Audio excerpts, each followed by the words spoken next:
Hello everyone, कैसे हैं आप सब लोग। आई होप सब आप अच्छे होंगे और आपकी पढ़ाई भी अच्छी चल रही होगी।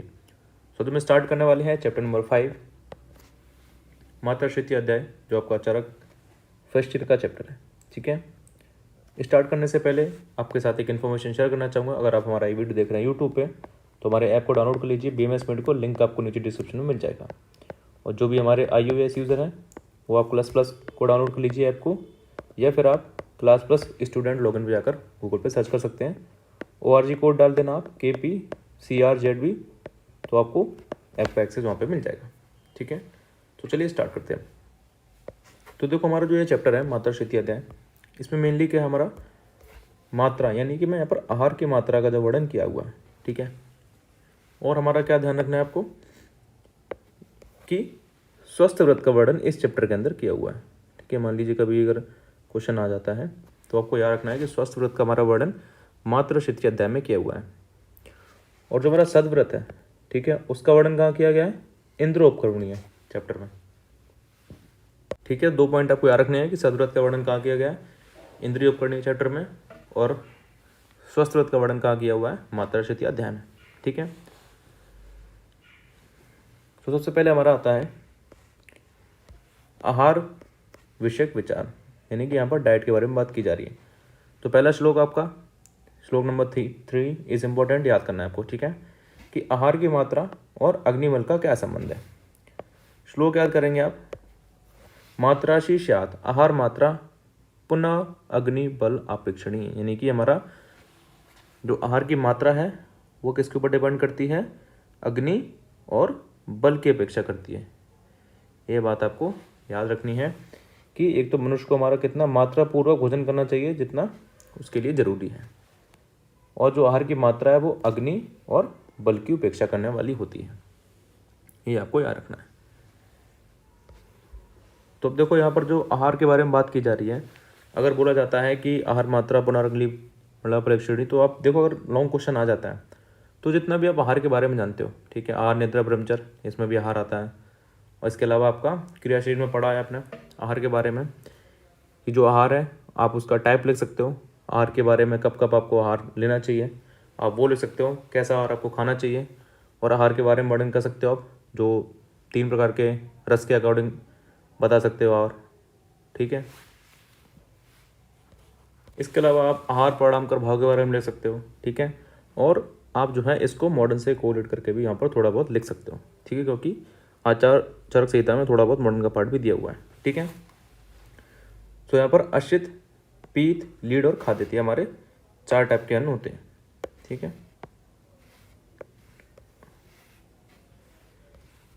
अब देखिए यहाँ पर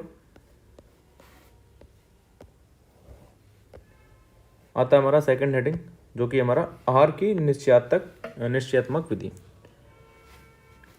आहार की जो मात्रा भोजन करने वाले की प्रकृति में बाधा ना पहुंचाते हुए यथा समय पच जाए, उस व्यक्ति के लिए वह प्रमाणित मात्रा है।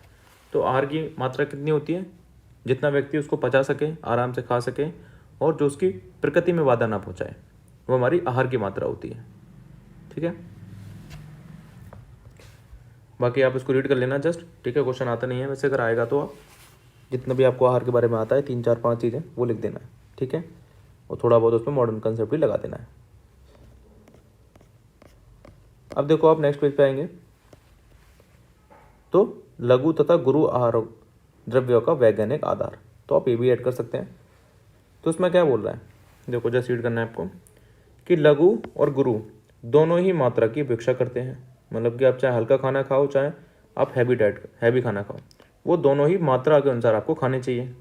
ठीक है, अब देखो बोल रहे हैं कि जो लघु हमारे आहार होता है उसमें वायु और अग्नि गुण की प्रधानता होती है।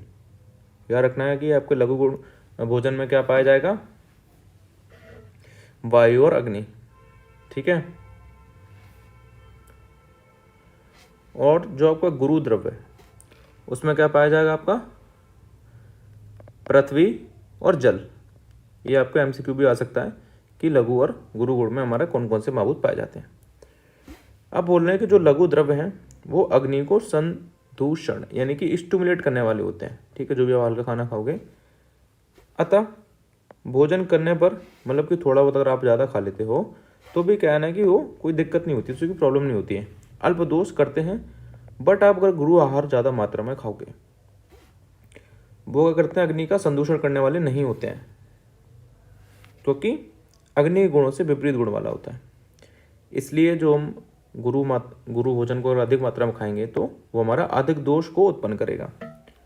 बट यहाँ पर एक कंडीशन दे रखी है कि अगर कोई व्यक्ति व्यायाम करता है, एक्सरसाइज करता है, और जिनकी डाइजेस्टिव पावर या फिर जो अग्नि है वो तेज है, बलवान है, तो अगर वो गुरु अन्न भी ज़्यादा मात्रा में खा लेंगे तब भी उन्हें कोई प्रॉब्लम नहीं होगी। अगर थोड़ा बहुत हुआ तो अल्प दोषों पर प्रकोपित होंगे। बट यहाँ पर आपको याद रखना है कि चाहे गुरु हो चाहे लघु हो, आहार आहार होता है और हमें मात्रा के अनुसार उसका सेवन करना चाहिए। ठीक है, तो यहाँ पर ये इस पैराग्राफ में बताया हुआ है। अब यहाँ पर देखो, ये MCQ है आपका कि हमारा गुरु और लघु द्रव्यों को कितनी मात्रा में लेना चाहिए।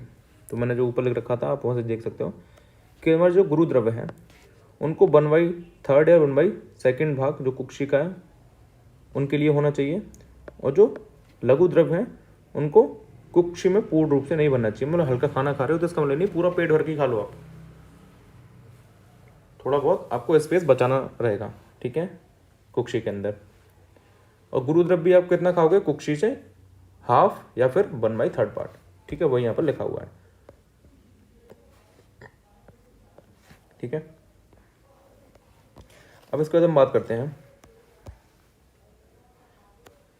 जैसे मान लीजिए क्वेश्चन जब आता है ना तो इस तरीके से आता है। मैंने यहाँ पर लगा रखा है स्टिकी नोट कि आहार मात्रा समझाते हुए स्वस्थ में वर्णित धूमपान व अंजन लिखिए, या फिर पुरुष तथा रोगों की वृद्धि हेतुओं का वर्णन कर स्वभाव से हितकर आहार का वर्णन करिए। या आपके पूछा जाएगा अंजन, धूमपान, धूमवर्ती, ये सब इस चैप्टर में आगे आने वाले हैं, तो हम एक एक करके पढ़ेंगे। ठीक है, अब बोला जा रहा है कि अगर आप मात्रा पूर्वक भोजन करते हैं तो क्या लाभ है। तो आपको पता है कि मात्रा पूर्वक हम भोजन करेंगे तो हमें बल मिलेगा, बर्ड मिलेगा, हमारा बॉडी कलर अच्छा होगा, सुख मिलेगा और पूर्ण आयु हमारी होगी। ठीक है, लंबी आयु होगी अगर हम मात्रा पूर्वक आहार का सेवन करते हैं। तो भाई आप देखोगे जो भी चाइना वगैरह है, जापान वगैरह, वहाँ पर क्या बहुत ही मतलब कम हल्का खाना खाया जाता है।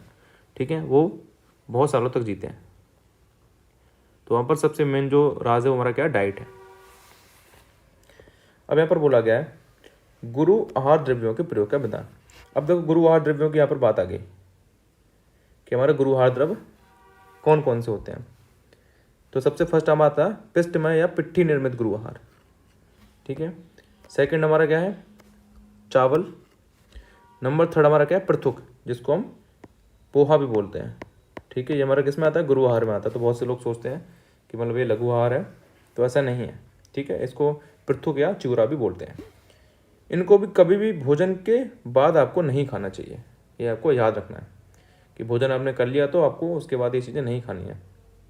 अगर मान लो बहुत तेज लग भी रही है भूख तो थोड़ी मात्रा में, योग मात्रा में ही खाना चाहिए, ताकि वो हमें हानि ना पहुंचाए।